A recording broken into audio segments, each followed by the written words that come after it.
welcome to the V&A East Storehouse. And this time around, I'll be joined by 5 incredible makers to have a conversation around South Asian objects, design, history, entrepreneurship and creativity. But also keeping the traditions alive. Absolutely. I hope this series inspires many others to discover and create at the V&A.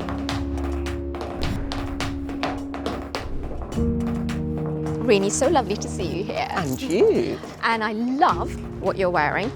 Well, I tried for you. Is it Lisou? I had to make an effort. Of course it's Lisou. This was my I remember it well. Cherry shirt, and it's that kind of lovely, rich, mango-y colour. That's right. What really struck me is, coming from India, how you captured this bold colour palette and this beautiful print, but made it totally contemporary. You lean into your heritage, and then you bring that out in the most beautiful way so that it fits our lives today.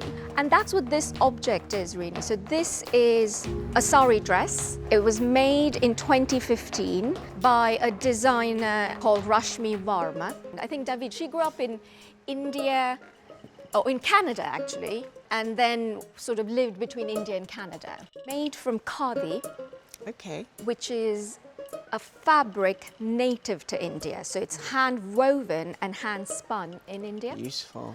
And then this embroidery bit, which This is so stunning. delicate.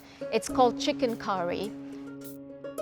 I'm half Tanzanian and half Ethiopian. Right. Just a weird mix. So a really similar idea, actually, to the sari. So this is Tanzanian national dress. Yeah. See, it's matching. Yeah. That gets cut down the middle. Yeah. You can hem it or not hem it, whatever you want. And then you do one half goes around here. Oh, and then how do you get And the then top? the other half kind of Oh, goes. it's like a scarf, which is very similar to the sari. Saris can be 5 yards up to 9 yards in length. Look at us doing cultural folding. Yeah, exactly. I know. So well as well. Automatically did it. We knew what we were doing. Yes, yes. Amazing how these ancient cultures are connected, It's right? just all so similar, much more so than we think. Aside from like the print you're wearing, is something you've hand drawn or you do it digitally? It's going to sound a bit mad. I love the process of drawing it with my hand first because Which it is a rare skill. feels like it comes from me. But funnily enough, because this is every country in Africa, my poor younger son. So this is every It is country in every Africa. single country in Africa. Next will be India, Amazing. funnily enough. Really? So I've got to just do a lot more research. So India is one of the last regions of the world which has this deep handicraft culture, which still retains and accesses this handicraft culture. Fabric is homemade, the dyes are homemade. I had a fashion line. I remember you mentioning it. Very That's beautiful. similar in that I was and still am very proud of my heritage. Worked with entirely Indian fabrics, brocade, raw silk, another fabric, again, very native to India, is called chanderi. Created silhouettes that were more contemporary in nature. I was going to say this Yeah. is very kind of Prada Marni to me. Oh, wow. I feel very honoured. It's like they had a child. Yes. and Rene, you brought some lovely photos. Can I have a look? Yes, absolutely. They're beautiful, nostalgic at the very So least. these, basically I lost my parents, my whole birth family many years ago. And so family is even more important to me. Lisou's muse is my mother, basically. So my mum sits on my desk. Right. That's so beautiful. I nearly brought her because the shirt that you're wearing, that you wore, is inspired by my mum and it's named after her. And it was the very first thing I designed. Remind me the name of the shirt? It's called the Betty. So my mum's name was Elizabeth, so she did make all my clothes. Right. Oh, so that's where it comes from. So that's where it comes from, as well as holding down a full-time job with the UN. So I slightly always feel like I'm not doing enough. Yeah. Then that was us living in Ethiopia.